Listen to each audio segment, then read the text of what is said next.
Thank you for joining us. We're in 1 Corinthians chapter 15, and we're talking about the resurrection and actually about end times too. And we're going to talk a little more about end times in verses 27 and 28 of 1 Corinthians 15. It says, speaking of Jesus, he's put all things in subjection under his feet. But when he says all things are put in subjection, it's evident that he's accepted who put all things in subjection. You can't put yourself under subjection.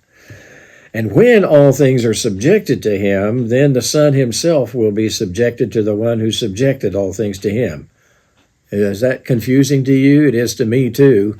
But basically what's saying is, once Jesus is finished with all of his mission, the mission was to come, live the sinless life that we never lived, die the death that we deserve to die, have our guilt put on him so that our sin could be punished, go back to where he came from, but then come back again and reign for 1,000 years, and then make a new heaven and a new earth where there's no more death or pain or any of that stuff.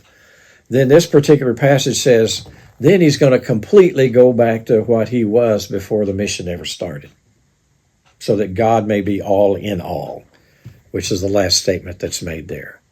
I think the best way to sum it up was God always existed as a Trinity, or at least as far as we know, he always existed as a Trinity.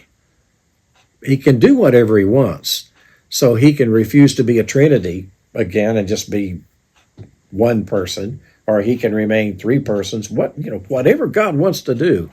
And so it just kind of leaves us, okay, what does he mean by the Son being subjected to the Father and God being all in all? I don't know for sure, but I do know what John 17 says the night before Jesus was crucified. This is verses 4 and 5. He's pretty well saying, after I'm dead on the cross tomorrow, we're all done. And he says, I glorified you on earth, having accomplished the work which you have given me to do. Now, Father, glorify me together with yourself with the glory which I had with you before the world was. In Philippians chapter 2, it said being equal with God. He didn't count equality with God something to hold on to, but he emptied himself and became a servant.